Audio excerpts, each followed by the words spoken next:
तो दोस्तों नमस्कार, मैं हूं अनिल और रेसलिंग सुपर धमाल में आपका स्वागत है।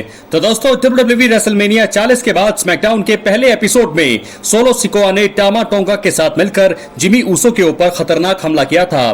तब से वो WWE टीवी पर नजर नहीं आए हैं। फैंस उनकी वापसी का बेसब्री से इंतजार कर रही हैं। वैसे जिमी ऊसो की सिचुएशन के बारे में ज्यादा किसी को कुछ पता नहीं है। उन्हें लेकर कम ही खबरें सामने आ रही हैं। हालांकि जिमी ऊसो के पिता और WWE दिग्गज रिकी ने अब एक बड़ा अपडेट साझा किया है।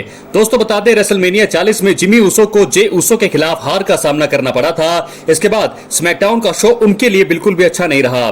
सोलो सिकोआ ने उनके साथ वो किया जिसकी उम्मीद बहुत कम लोगों ने की थी। जिमी ऊसो को बाहर करने के बाद सोलो सिकोआ ने ब्लड लाइन की काया ही पलट दी। ग्रुप में अब टामा टोंगा, टांगा लोआ और जेकब फाटू का जलवा दिखता है। आपको बता दें, WWE दिग्गज रिकी ने अपने podcast Ricky फाटू of the top में एक फैन के सवाल का जवाब दिया और कहा कि जिमी ऊसो अच्छा कर रही हैं। हॉल ऑफ फेमर को उम्मीद है कि उनका बेटा यानी कि जिमी ऊसो बहुत ही जल्द रिंग में वापसी करेगा। आपको बता दें कि रिकी ने बताया, जिमी ऊसो इस समय ठीक कर रहे हैं। उम्मीद है कि वो किसी भी समय वापसी के लिए तैयार होंगे। वो रेसलिंग से बहुत प्यार करते हैं। मुझे यकीन है कि वो फैंस को भी याद करते होंगे, फैंस भी उन्हें याद करते होंगे।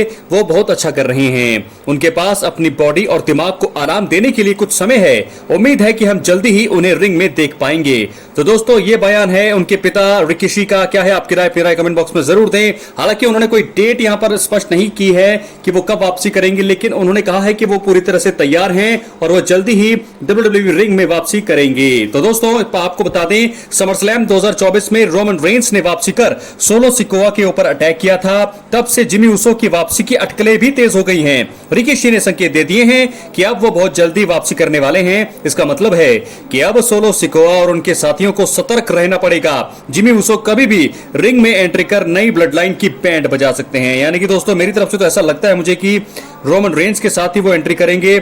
जहां पर एक बार फिर अगर वो हावी होते हैं जेकब फाटू रोमन रेंस के ऊपर, वहां पर शायद जिमी ऊसो वापसी कर सकते हैं। क्या है आपकी राय? राय कमेंट बॉक्स में जरूर दें। अब हम बढ़ेंगे अगली खबर की ओर। दोस्तों अब हम बात करेंगे रोमन रेंस की। अगले हफ्ते हो सकती है धमाकेदार वापसी। बता दें, स्मैकडाउन का अगला हफ्ते का जो शो है वो शानदार रहेगा। ऐतिहासिक सीजन प्रीमियर एपिसोड में कोडी रोड्स का सामना सोलो सिकोआ से होगा।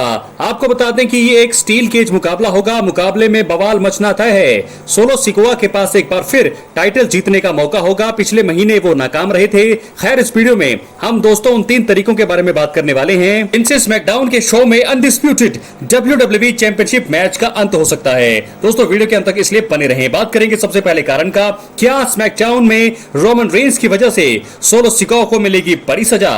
दोस्तों आपको बता दें, समरस्लैम 2024 में वापसी कर रोमन रेंस ने सोलो सिकोआ के ऊपर हमला किया।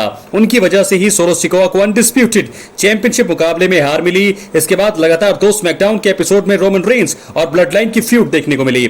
16 अगस्त के बाद से रोमन रेंस WWE टीवी पर नजर नहीं आए हैं। कहा जा रहा है कि वो अगले हफ्ते सीजन प्रीमियर एपिसोड में वापसी कर सकते हैं।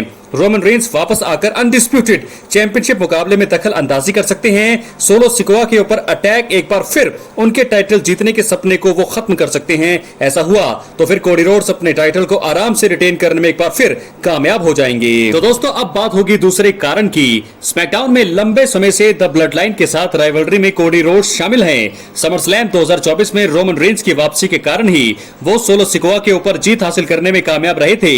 हालांकि रेसलमेनिया 40 के बाद से अभी तक कोडी रोड्स ने एक फाइटिंग चैंपियन के रूप में काम किया है। स्मैकडाउन में कोडी रोड्स और सोलो सिकोआ के बीच स्टील केज मुकाबला होगा। खतरनाक मुकाबले में कोडी रोड्स एक बार फिर ट्राइबल चीफ के ऊपर आसानी से जीत हासिल कर सकते हैं। कोडी रोड्स को इसके बाद नया प्रतिद्वंदी मिल सकता है। कोडी रोड्स के खिलाफ सिकोआ लगातार दूसरी बार असफल रहे तो फिर उन्हें कुछ समय के लिए टाइटल पिक्चर से बाहर भी किया जा सकता है। तो ये दूसरा कारण हो सकता है कि आसानी से टाइटल को रिटेन कर लेंगे यहाँ पर कोडी रोड्स। अब हम बात करेंगे तीसरे और आखिरी कारण का। दोनों WWE सुपरस्टार्स एक ही समय में स्टील केज से बाहर आ सकते हैं। दोस्तों आपको बता दें, कोडी रोड्स और सोलो सिकोआ के बीच राइवलरी काफी ज्यादा पर्सनल अब हो गई है। संभवतः राइवलरी अगले हफ्ते स्टील केज मैच के बाद भी जारी रह सकती है। दोनों सुपरस्टार अनडिस्प्यूटेड WWE चैंपियनशिप मुकाबले में एक ही समय में केज से बाहर निकल सकते हैं। इसके बाद तीसरे मुकाबले की संभावना अपने आप बढ़ जाएगी। इस विवादास्पद यानी कंट्रोवर्सी अंत के बाद सोलो सिकोआ एक और टाइटल मैच की मांग कर सकते हैं। वो निक एल्डिस को कह सकते हैं कि इसके ऊपर दबाव बना सकते हैं कि तीसरे मुकाबले के लिए। इसके बाद अगले महीने bad blood premium live event में दोनों के बीच चैंपियनशिप मुकाबला देखने को मिल सकता है। तो दोस्तों, इस प्रकार 3 कारण यानी कि स्मैकडाउन में कैसे होगा कोडी रोड्स और Solo Sikoa undisputed WWE title steel cage match का अंत, हमने आपको 3 तरीके बता दिए हैं कि 3 तरीकों से यहां पर अंत हो सकता है। पहला तरीका यह है कि रोमन रेंस के कारण इस मुकाबले में इंटरप्शन हो सकती है और जिसका फायदा उठा सकते हैं कोडी रोड्स। एक बार फिर सोलो सिकोआ का सपना यहां पर टूट सकता है। दूसरा तरीका यह हो सकता है कि आसानी से कोडी रोड्स अपने टाइटल को रिटेन कर लेंगे क्लीन तरीके से। तीसरा आखिरी तरीका यह हो सकता है कि दोनों ही सुपरस्टार एक साथ जो है स्टील केज से बाहर निकलेंगे, तो ऐसे में तीसरे मुकाबले की संभावना बन सकती है। क्या है आपकी राय? अपनी राय कमेंट बॉक्स में जरूर दें। चैनल पर नए हैं, चैनल को सब्सक्राइब करें। दोस्तों, मिलते हैं अगली वीडियो में। बहुत बहुत धन्यवाद।